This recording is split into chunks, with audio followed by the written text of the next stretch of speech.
இடமுருக்கு அவல் பொறி அஞ்சரப்பெட்டு. வணக்கம் சார் சோமு. இன்னைக்கு உங்களுக்கு ஒரு நல்ல நியூட்ரிஷன் வேல்யூவில் ஃபுட் பண்ணுறதுக்கோசரம் வந்திருக்கேன். இன்னைக்கு அதே மாதிரி உங்களுக்கு ஒரு சின்ன டிப்பு எப்பவுமே கொடுப்பேன். அதே இன்னைக்கு நான் உங்களுக்கு ஒரு நல்ல ஒரு டிப்பாக கொடுக்கலான்னு இருக்கேன். ஸ்மோக்கும் ட்ரிங்க்கும் ரெண்டுமே பண்ணக்கூடாது. சில பேர் ரெண்டுமே சேர்த்து பண்ணுவாங்க. ரெண்டு பழக்கமும் இருக்கும், அதை பண்ணாதீங்க. இப்போ நீங்கள் ஸ்மோக் பண்ணணும்னு நினைப்பீங்க, அந்த டைம்லாம் வந்து நீங்கள் ஃப்ரூட்ஸ் இந்த மாதிரி எடுத்துக்கோங்க. ஃப்ரூட்ஸு, பட்டர் மில்க்கு இந்த மாதிரிலாம் எடுத்துட்டிங்கன்னா உங்களுக்கு அந்த மைண்ட் கொஞ்சம் சேஞ்ச் ஆகும்.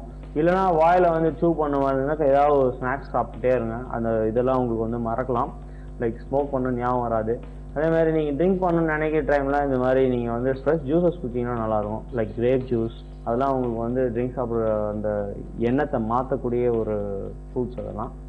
அதே மாதிரி இன்னைக்கு நான் உங்களுக்கு வந்து ஒரு நல்ல நியூட்ரிஷன் வேல்யூ உள்ள ஃபுட் என்னன்னு பார்த்தீங்கன்னா, புதினாவும் வெங்காயம் போட்டு ஒரு சட்னி பண்ண போகிறேன். அதுக்கு தேவையான இன்க்ரீடியன்ஸ் என்னன்னு பார்த்தீங்கன்னா, பச்சை மிளகா, நீட்டு சிவப்பு சில்லி, உளுந்து, கொஞ்சமாக சுகர், கொத்தமல்லி, சால்ட்டு, பெரிய வெங்காயம் குட்டி குட்டியாக நறுக்கி வச்சுக்கோங்க, கடுகு, ரீஃபண்ட் ஆயில், புதினா, லெமன் ஜூஸ். முன்னாடி எப்படி பண்ணுறணும்னு பார்த்துக்கலாம். தேவையான அளவு எண்ணெய் விட்டுக்கலாம். இப்போ எண்ணெய் வந்து காயணுன்னே நம்ம வந்து இதில் வந்து நம்ம உளுந்து நல்லா சேர்த்துக்கலாம். உளுந்து வறுத்து சட்னி அரைச்சாலே வந்து நல்லா டேஸ்டியாக இருக்கும். ஜஸ்ட் உளுந்து கொஞ்சம் போட்டுக்கலாம். இது வந்து நம்ம வந்து பொன்னரமாக வறுக்கணும். இது வந்து உளுந்து வந்து எவ்வளோ பொன்னரமாக வறுக்குதோ அவ்வளோ நல்லாயிருக்கும். கோல்டன் கலரில் வதக்கிக்கலாம். சிகப்பு மிளகா கொஞ்சம் போட்டுக்கலாம். ஜஸ்ட் காரத்துக்கோசரம் ரெட் சில்லி போடுறேன். வெங்காயம் போட்டுக்கலாம். வெங்காயத்தோட தேவையான அளவு பச்சை மிளகாவும் போட்டுக்கலாம். நான் சிவப்பு மிளகா கம்மியாக தான் போட்டிருக்கேன், அதனால பச்சை மிளகா எவ்வளோ காரம் தேவையோ அவ்வளோ நீங்கள் போட்டுக்கலாம். நல்லா வதங்கணுங்க. நல்லா அந்த உளுந்து வாசனை நல்லா இருக்கு. சில பேர் இதில் வந்து கடலைப்பருப்பும் போடலாம். சில பேர் வந்து வெறும் புதினாவும் கொத்தமல்லியும் வெறும் பச்சை மிளகா மட்டுமே போட்டு அரைக்கக்கூடியவங்க இருக்காங்க. வெங்காயம் நல்லா ஒரு பாதி வதங்கினாலே போதும். இதில் வந்து இப்போ வந்து கொத்தமல்லி போடுறேன், நான் புதினாவை போடுறேன். ஸ்லோ ஃபயரில் வச்சுக்கலாம். இப்போ வந்து சால்ட் தேவையான அளவு.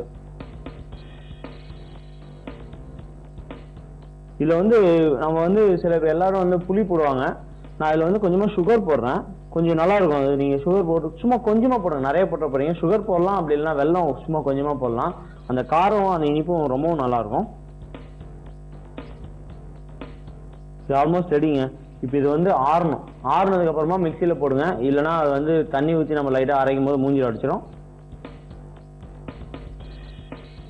இப்போ இது ஆறிடுச்சு. இப்போ அது வந்து நம்ம வந்து ஜஸ்ட் வந்து அதாவது மிக்சியில் வந்து அரைக்க போகிறோம்.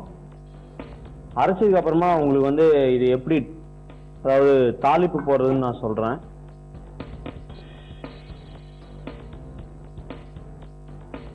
சட்னி வந்து நம்ம வீட்டில் தினைக்கும் அரைக்கணும்னு கூட அவசியம் இல்லை. இப்போ நீங்கள் தினைக்கும் உங்களுக்கு வந்து ஒரு 2 நாளைக்கு சட்னி வச்சுக்கணும்னு பார்த்தீங்கன்னா, இந்த சட்னியை வந்து நான் சொல்கிற மாதிரி தாளி போட்டு நல்லா கொதிக்க விட்டு வச்சிங்கன்னா 2 நாள் நான் 1 வாரம் கூட வச்சுருக்கலாம், கெட்டே போகாது.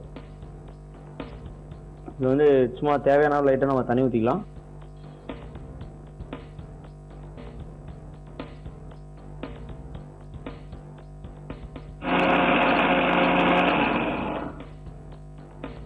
நல்லா மசிஞ்சிருச்சு. யாரும் தேங்காய் போடாதீங்க. தேங்காய் போட்டிங்கன்னா சீக்கிரமாக கெட்டு போயிடும். இப்போ தாளிப்பு எப்படி போடுதுன்னு சொல்கிறேன். தேவையான அளவு வாளியில் எண்ணெய் விட்டுங்க. எண்ணெய் வந்து நிறையா விடக்கூடாது, ஓரளவுக்கு விட்டுக்கிட்டிங்கன்னா அது வந்து சட்னி கெட்டு போகாது.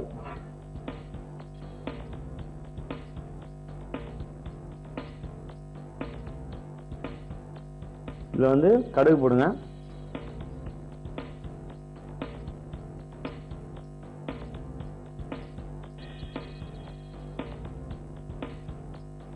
இதில் வந்து நம்ம உளுந்து கொஞ்சம் போட்டுக்கலாம். அப்போ கடுகு பொரிஞ்சிருச்சு.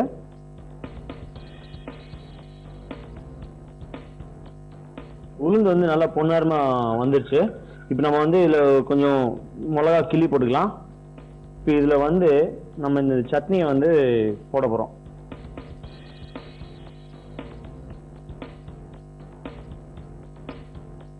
கொஞ்சம் தண்ணி ஊற்றி கூட நம்ம அலசி போட்டுக்கலாம், ஒன்றும் பிரச்சனை இல்லை.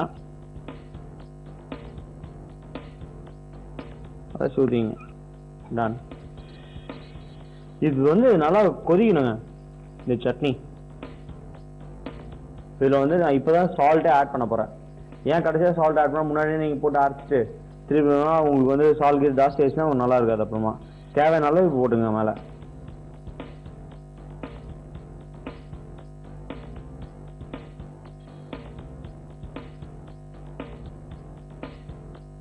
சட்னி ரெடிங்க. இந்த மாதிரி நல்லா ஒரு கொதி விட்டு இறக்கி நீங்கள் வந்து இப்போயே தொட்டு சாப்பிட்லாம். அப்படி இல்லைன்னா சில் பண்ணி கொஞ்சம் ஜில்லுன்னு ஆனதுக்கப்புறமா ஃப்ரிட்ஜில் வச்சு 2 நாள் வச்சு நீங்கள் சாப்பிட்லாம். நல்லாவே இருக்கும்.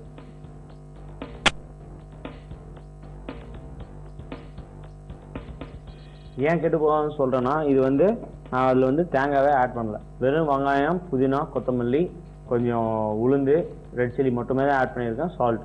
இது உங்களுக்கு மேலே உங்களுக்கு புளிப்பு தேவைன்னா நீங்கள் வந்து லெமன் ஜூஸ் ஆட் பண்ணியிருக்கலாம். மேலே வந்து நீங்கள் தேவையான சும்மா லைட்டாக தேவையான மட்டுமே ஆட் பண்ணுங்கள். லெமன் ஜூஸ் ஆட் பண்ணதுக்கப்புறமா நீங்கள் வந்து ஃப்ரிட்ஜில் வைக்காதீங்க. நீங்கள் எப்போ யூஸ் பண்ணுறீங்களோ அப்போ எடுத்து லெமன் ஜூஸ் மிக்ஸ் பண்ணிவிட்டு புளிப்பு தேவைன்னா மட்டுமே போடுங்க. நானா இதில் புளி ஆட் பண்ணல. இது வந்து நீங்கள் தோசை, இட்லி எல்லாத்துக்குமே தொட்டு சாப்பிட்லாம். இதில் எவ்வளோ வந்து எனர்ஜி, எவ்வளோ ப்ரோட்டீன்ஸ்லாம் இருக்குன்னு அப்புறம் உங்களுக்கு சொல்கிறேன். இதில் வந்து கேலரின்னு பார்த்தீங்கன்னா 9 grams கேலரிஸ் இருக்குங்க. ப்ரோட்டீன் வந்து 3 grams இருக்குது. கார்போஹைட்ரேட் வந்து 1.7 grams இருக்குது. ஃபேட் வந்து 1 gram இருக்குது. விட்டமின் ஏ வந்து 193 grams இருக்குங்க. விட்டமின் சி 4.8 grams இருக்குது. கால்சியம் வந்து 14.9 grams இருக்கு. ஃபைபர் வந்து 2 grams இருக்கு.